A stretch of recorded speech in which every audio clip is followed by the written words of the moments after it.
What are your greatest limitations? Are they the circumstances you have no control over? Are they the physical limitations of your body, your strengths, abilities, skills and talents, or lack of them? Or is it your attitudes and beliefs?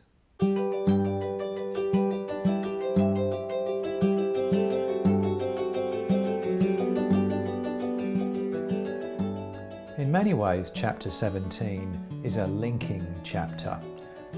It looks back to previous chapters and looks forward to material that's coming up. So, for example, paragraph 155 looks back to the chapter on heat and light, but also looks forward to time in heaven, the next chapter. Paragraph 156 looks forward. It says, the things outside the angels take on an appearance in accordance with the things within them.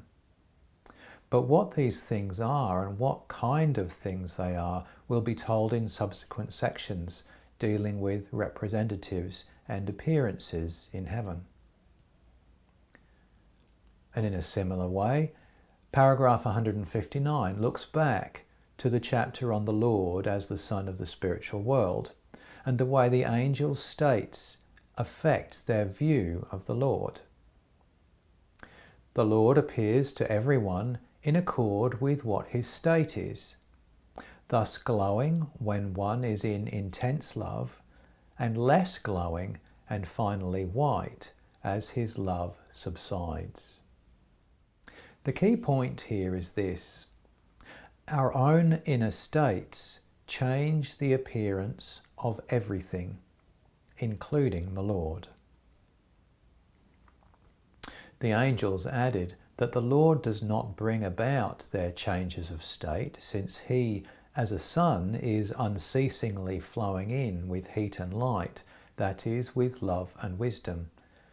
But the cause is in themselves, in that they love what is their proprium, and this continually leads them away. And this leads to an important concept in Swedenborg's work, and that is appearances of truth, and especially as they occur in the Bible. The truth from God cannot be received by anyone unless it is adjusted to what he is capable of understanding, and so unless it is seen in a natural shape and form. For initially human minds can understand only earthly and worldly things, and not at all spiritual and celestial ones. This accords with the Lord's words in John. If I have told you earthly things and you do not believe, how will you believe if I tell you heavenly things? To begin with, a child believes everything he sees and understands is true. So he looks at the way others act. If he likes it, he calls it good. If he doesn't like it, he calls it bad. There's no possibility in the child's mind of any other motivation. There is no way of understanding his experience except that which is seen through his own eyes. So we begin believing what our senses tell us. But if we allow ourselves to, we come to see that motivation is a hidden force we cannot read from external actions, and that some things we perceive as bad are actually done for our welfare and benefit, and other things that we like are not. And this is one of the central principles of Swedenborg's spiritual work.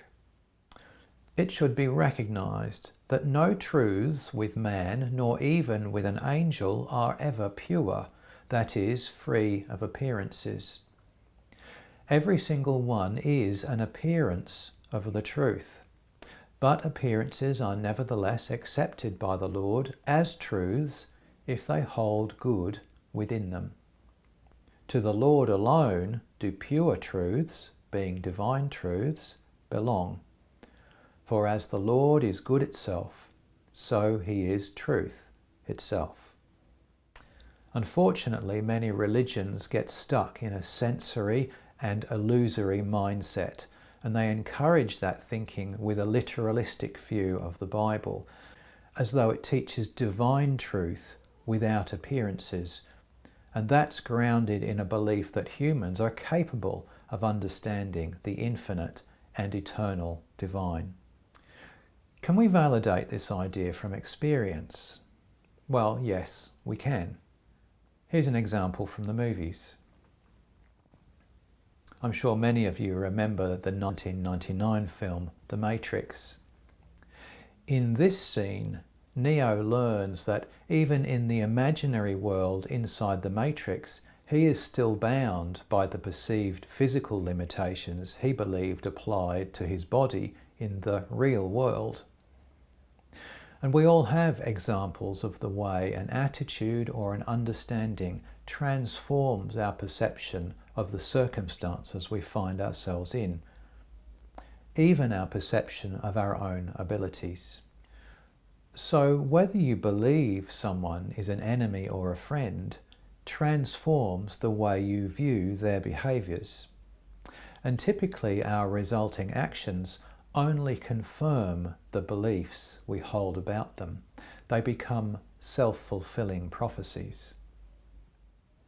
So in reading chapter 17, I also happened to read George Dole's translation, and so I've uploaded that alongside the Harley translation of chapter 17, and you might like to go and compare the two readings.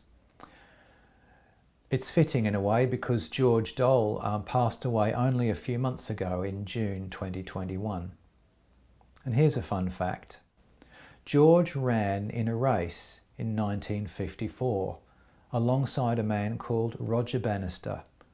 It was the race where he broke the 4-minute mile. Retelling the event, the Guinness World Book of Records says, as is so often the case with world records, once Bannister proved a human could in fact run a mile under 4 minutes, it left the world stunned and helped shatter a collective mental barrier. The world record for a mile was 4 minutes and 1.3 seconds and was set in 1945. Many people thought it was impossible to run a mile in less than 4 minutes, that we had somehow reached the limits of human performance. And so it would be 9 years before that record was broken. Yet, within 3 years of Bannister's record, 16 other runners would beat the 4 minutes. And since then, over 1,400 runners have done exactly the same. And the record now stands at some 17 seconds faster. It's further proof that it is the mental realm where we encounter our true obstacles and where what we believe to be true is determined. So, how does your mind shape your world? As always, you're welcome to read along with us or read ahead if you prefer. You're welcome to ask questions and write them in the comments below. Enjoy the journey.